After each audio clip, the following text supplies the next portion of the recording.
कराची में बल्दियाती इदारों की नाअहली बरसाती नालों को कचरा कुंडी बना दिया गया। नाले बंद होने के बाद बारिश के बाद पानी सड़कों पर आना मामूल बन गया। शहरी दोहरी अजियत का शिकार हो गए हैं।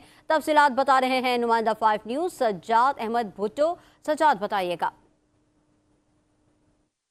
हाँ जी, बिल्कुल। महकमा मौसमियात की जानिब से आज भी जो है बारिश की पेशेंगोई की गई है कि आज भी बारिश मुतवक्का है, लेकिन इस वक्त मैं मौजूद हूँ नाले के साथ। ये आप देख सकते हैं कि नाले के मुंह पर जो है कचरा कुंडी बना दी गई है। ये आप देख सकते हैं। यही कचरा जो है बारिश के बाद इसी नालों में जब जाता है तो फिर ये नाले जो है वो बंद हो जाते हैं, जिसके बाहिस जो है वो शहरियों को शदीद मुश्किलात का सामना करना पड़ता है और जो है रोडों पर पानी जमा होता है, जिस पर शहरी जो है ना परेशान होते हैं। तो मैं आपको बताऊं कि इस पर जो है बल्दियाती इदारे जो हैं उनकी आंखें बंद नज़र आती हैं।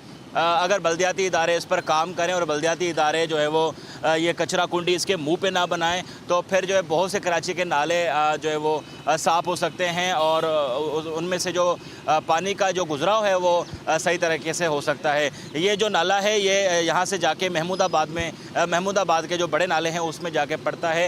ये मेन नाला है जिसके मुँह पर कचरा कुंडी बनाई गई है, लेकिन इस पर बल्दियाती इदारे खामोशी और तमाशाई बने हुए हैं।